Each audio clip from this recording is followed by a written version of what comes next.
Después de lanzar diversos periféricos para aumentar las capacidades técnicas de Mega Drive, Sega creó una máquina de 32 bits. Sega Saturn. Fue lanzada originariamente en Japón el 22 de noviembre de 1994, el 11 de mayo del año siguiente en Estados Unidos y poco después, el 8 de julio, en Europa. La nueva máquina de Sega empleaba el soporte CD, formato que además de juegos permitía reproducir en la consola discos de música e imágenes, e incluso el formato vídeo CD con un accesorio adicional. La consola contaba con 2 CPUs y 6 procesadores, siendo uno de los factores que dificultaba a los desarrolladores la creación de juegos para esta plataforma. De hecho, algunas compañías solo empleaban una CPU para evitar complicaciones. Cuando se lanzó en Japón vendió en un día 170.000 unidades, éxito que no se repetiría en el resto de continentes, entre otros motivos porque los juegos más vendidos de la consola correspondían a series de anime que nunca saldrían del país nipón. Aunque salió a la venta antes que PlayStation y Nintendo 64, tuvo que conformarse con el tercer puesto. Ni siquiera en Europa, donde triunfaron sus antecesoras, consiguió ser más popular que la consola de Sony. El final de Saturn comenzó cuando en el E3 de 1997, Sega anunció el desarrollo de Dreamcast. A partir de ahí, las compañías empezaron a traspasar sus proyectos a la nueva máquina, y muchos usuarios de Sega se sintieron decepcionados al ver que con solo unos pocos años, su consola había sido abandonada. De todas formas, se lanzaron juegos para la consola hasta el año 2000 en Japón, donde cosechó un mayor éxito. La 32 bits de Sega consiguió vender 10 millones de consolas en todo el mundo, cifra que no cumplió las expectativas de la compañía. En su catálogo podemos encontrar juegos como Panzer Dragoon, Virtua Fighter, Sonic R, Virtua Cop, Tomb Raider y Knights, juego que incluía un mando con stick analógico para juegos 3D, parecido al que utilizaba Nintendo 64.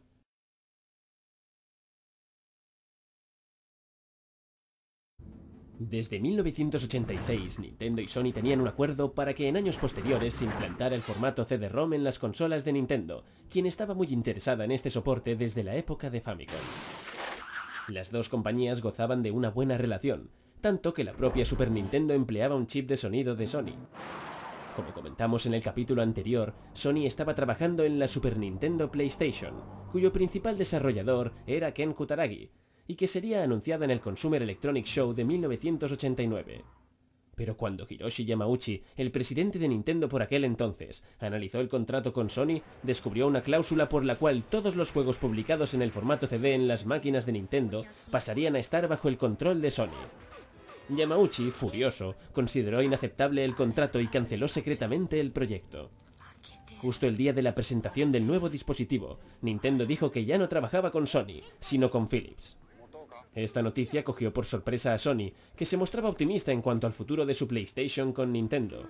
Así que poco después, Sony decidió lanzar con lo que había desarrollado una nueva consola en solitario.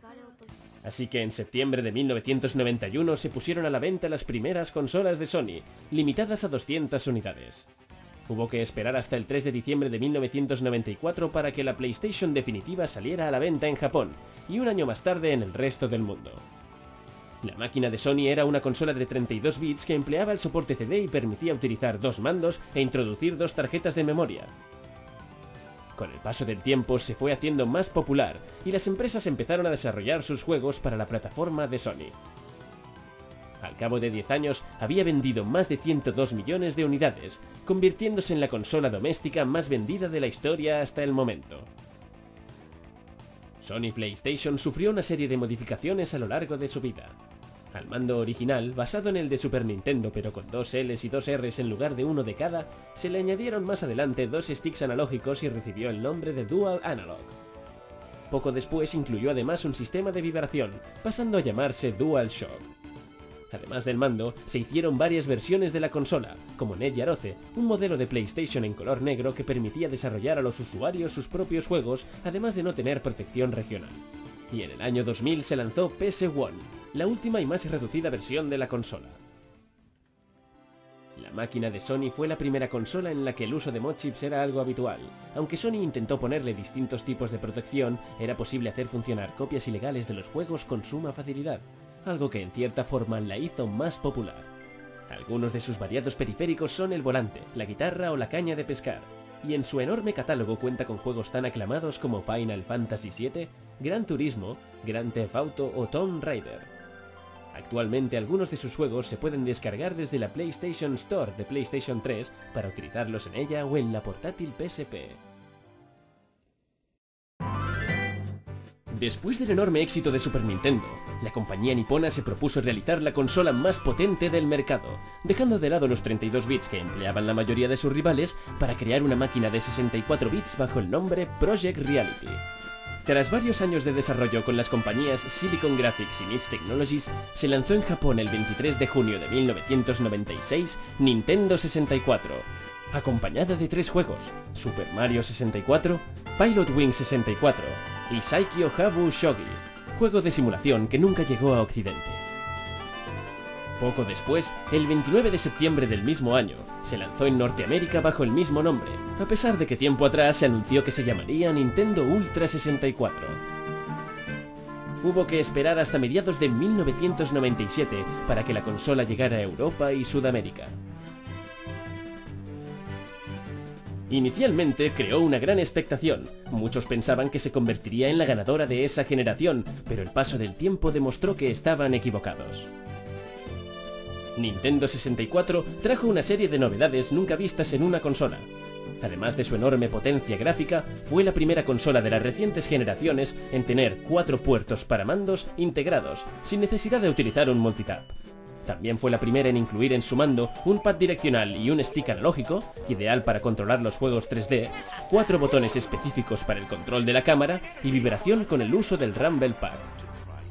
Posiblemente su mayor error fue la utilización de cartuchos como soporte para los juegos. Nintendo defendía que el uso de cartuchos era ventajoso ya que de esa manera evitaban los tiempos de carga, pudiendo jugar con mayor fluidez que con los CDs. Además, no requerían el uso de tarjetas de memoria para guardar partidas, permitían incorporar nuevos chips, como ya sucedió con Super Nintendo, eran más resistentes y muy difícil hacer copias ilegales de ellos. Sin embargo, su fabricación resultaba más costosa y suponían una capacidad limitada, a diferencia de la posibilidad de sus competidoras de almacenar los juegos en varios CDs. Poco a poco las compañías se fueron separando de Nintendo, y juegos como Final Fantasy VII, que originariamente se estaban desarrollando para Nintendo 64, pasaron a la competencia. Aún así, su catálogo contenía grandes joyas, mayoritariamente de la propia Nintendo. Para las 64 bits de Nintendo se desarrollaron muchos periféricos, como el Controller Pack, tarjeta de memoria que se insertaba en el mando y permitía guardar partidas y configuraciones en ciertos juegos. El Jumper Pack, periférico que llenaba el puerto de expansión de memoria de la consola y que con posterioridad fue reemplazado por el Expansion Pack, memoria de 4 megas que aumentaba la RAM de la consola, y fue empleada en juegos como Perfect Dark y Resident Evil 2. El Transfer Pack, un accesorio que se conectaba al mando y permitía jugar o transferir información de ciertos juegos de Game Boy a la consola. El anteriormente mencionado Rumble Pack, que aportaba vibración al mando y venía de regalo con el juego Star Fox 64 o Lylat Wars. El White Boy 64, adaptador parecido al Super Game Boy que permitía jugar a la portátil de Nintendo en Nintendo 64, pero que solo empleaban las desarrolladoras y la prensa. Y el 64DD, periférico de poco éxito que permitía utilizar juegos almacenados en una especie de discos en Nintendo 64, y además tenía un servicio online llamado RunNetDD. Algunos de sus juegos fueron Doshin the Giant y Mario Artist, con el que se podía utilizar otro accesorio que era el ratón. Debido a su escaso éxito, nunca pudimos verlo fuera de Japón. Otros periféricos fueron el micrófono y la alfombra de baile. Finalmente, aunque fue la primera consola en perfeccionar las 3 dimensiones, Nintendo 64 se tuvo que conformar con el segundo puesto, habiendo vendido casi 33 millones de unidades.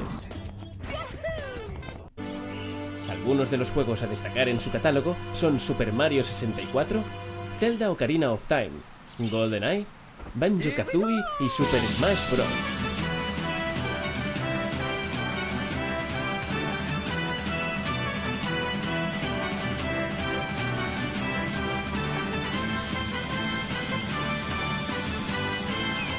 Al igual que con sus antecesoras, sus juegos se pueden descargar actualmente desde la consola virtual de Wii.